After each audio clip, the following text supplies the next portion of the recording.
Okay, we're outside on a nice gray day, misting. Started off about 50 degrees earlier today. It's falling.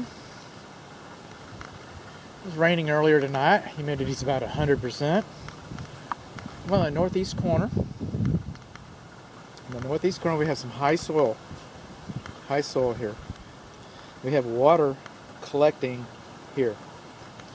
In the northeast corner we have a little bit of separation in the frieze and the fascia boards. Right here, some movement. Some rain gutter.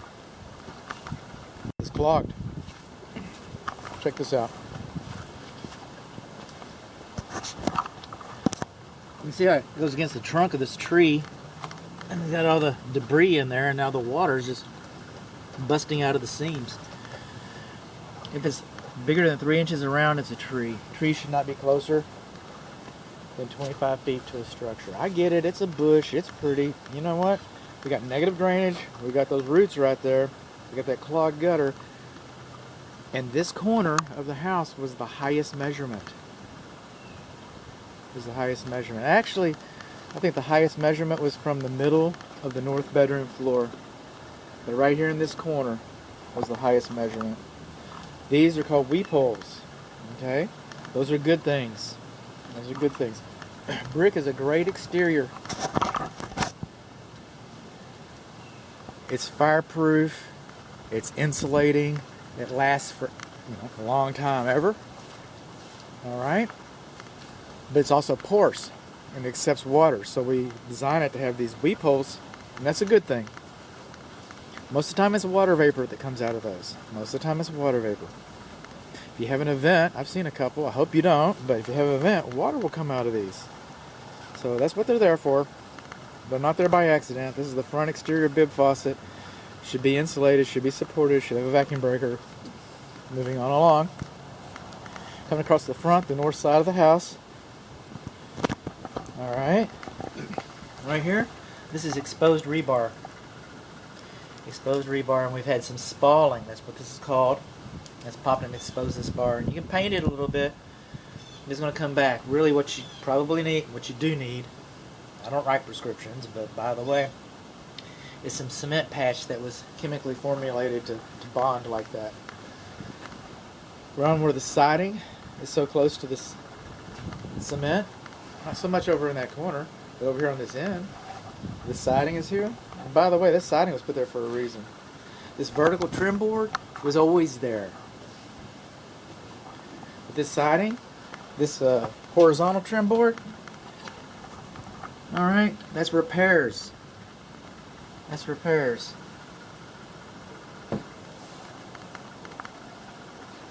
If you pull that off, I'm not saying that you should, but if you pull that off, you're going to find some wood damage back there. It's just a fact. Coming along, these windows have been replaced. Those windows have been replaced. Those are double pane vinyl frame windows. That's a good thing. I don't know what kind of thing this is. This is an electric cable. It's an electric cable that's just coming up out of your weep hole. I'll move this rock. I did. I was curious. It just goes into the ground. Everything's coming out of my pocket. I guess it's cold weather luck. I kind of like the way they did this. See, they converted the garage. They converted the garage into living space. And instead of having the driveway coming up here and kind of obviously looking like a driveway, they continued with these stones. And I think that's kind of neat.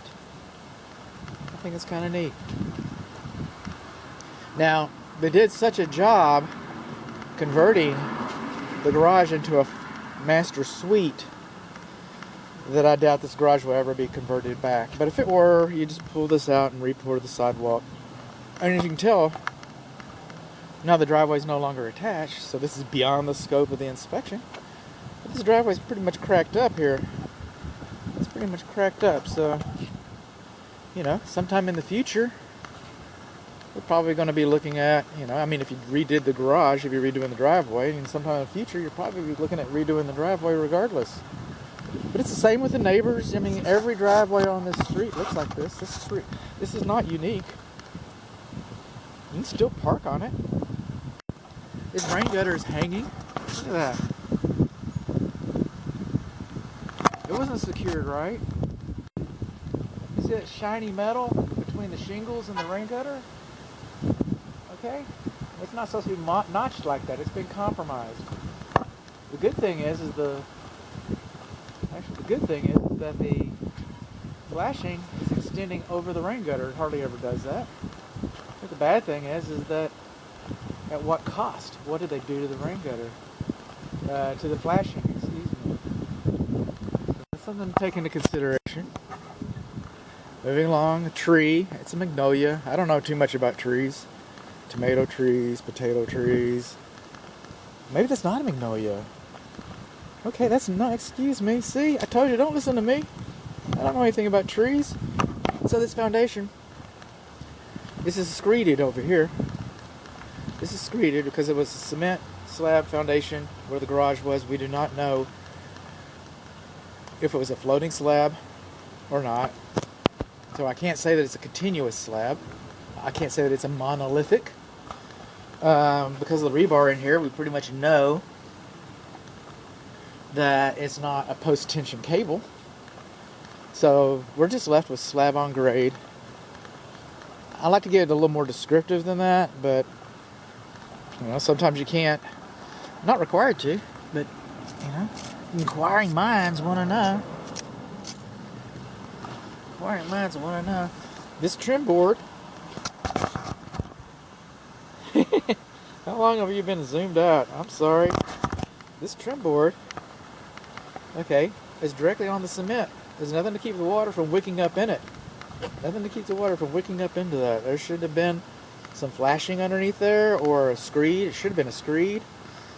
When you have an alternative application like this, sometimes it's hard to do it right. Sometimes there is no right answer. Coming along here, when you get these small cracks in the corners like that, those are called shrinkage cracks. Some people call them corner pops. That's a real small one. And you're going to have them. It's not a foundation issue. If it's large enough, it might be supporting a brick or something. You might want to fix it, but that's not a foundation issue. This siding is supposed to be about 4 to 6 inches off the ground. You think termites like that? You bet they do. You bet they do. You're just asking for trouble all along here. You are. This fence is hanging crooked. High siding, bushes, grass next to it. All this is conducive to wood destroying insects. Now we come over here. This is about the only window.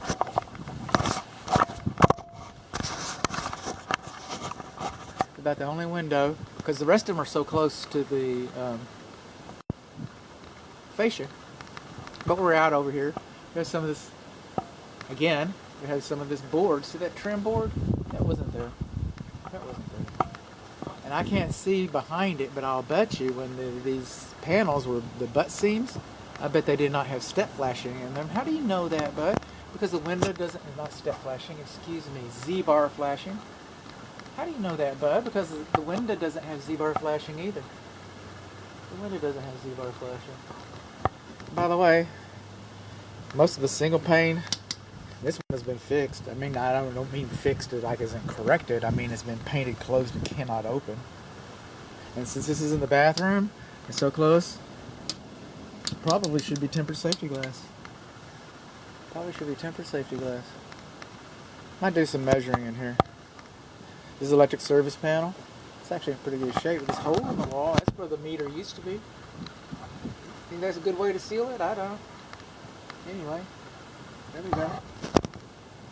Coming on along, this is the new clothes dryer vent, which is basically it's sized right. This is the old clothes dryer vent, which I'm supposing has been decommissioned. I don't know what that does to the to the the envelope. You know, the insulating envelope between the living space and the outside. I think that should have been kind of sealed, kind of like that. I don't know. That's a nice dryer vent.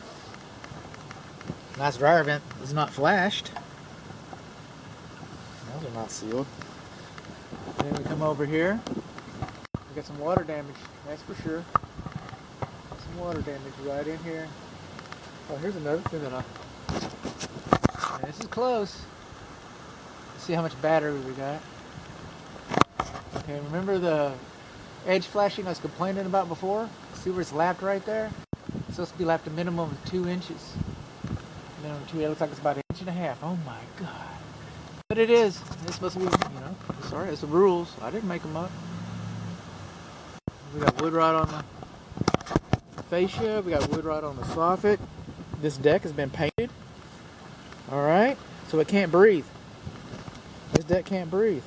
So any moisture gets underneath here. This is like a big Tupperware cup, a big Tupperware cap right over here. So what happens? It holds any moisture, so the wood's going to rot out prematurely. It's just what it's going to happen. It's what happened at my house. We painted our deck. We learned the hard way. We only got about 10 years use out of it. Looks like they piled some bricks underneath it. We got wood to ground contact. Think termites like that? You bet they do. You think they like the fact that it's going to stay moist under there? You bet they do. You think that's ventilated right? No, it's not ventilated right. I don't know what all those bricks are doing on underneath there. Moving along, you think when the water comes off of this roof and it hits this, it's going to splash? See the staining? Splashes right back up on the wall. These walls are porous. We know they're going to leak. So the house is built for that, but the house wasn't built for it to leak like that, you know, to an unusual amount. You just don't tempt. Fate loves temptation. We're missing an outlet. Okay, electric cable, N&M cable exposed. We've got that. Oh, looks like we got a little wood rot going on in here, huh? Wonder why. Coming on along. I didn't see this earlier. I was looking. Where are you? Underneath this window right here, we got some stair-step cracks between the brick and mortar. Right in there. See that? There's some little movement. A little movement. We expect it. I didn't see that much. I'm not seeing that much exterior movement. Oh, I'm going to show you some more. Clean-outs. Gas line enters the house. This window should be tempered safety glass. I'd say it in the other one, you know, so pardon, you know, excuse the redundancy. I'm not seeing a back faucet. I'm not seeing any exterior electric receptacle outlets. We got some rotten fascia here. Yeah, we do. Got some rotten fascia here. Yeah, we do. How about this window over here? You got some rotten fascia. Yeah, we got rotten fascia, bud. Okay. Look at that one. Is that 2 inches? No, that's not 2 inches. Is that the end of the world? Probably not. Now that tree, nobody's going to argue whether that's a tree or not. That's closer than 25 feet to the house. Come on. A little water collecting over here. The air conditioning unit, boy, that's seen some better days. And we've got some stair-step cracks right here. Stair-step cracks from the brick and mortar. This was an old bathroom window. They just boarded it up. OSB. You think that's an approved exterior siding? I don't. And then we can talk about the air conditioning unit over one. I think I got another video about that. This old dog has seen better days. It doesn't matter if he's performing the function for which he's intended. He might operate perfect. We don't know. It's too cold. It's too cold to operate, you know, to collect meaningful data today. I know that it comes on. I don't know how long. Somebody's going to replace it pretty soon. I don't know. It is what it is. Soft gable vents. Trees touching roof.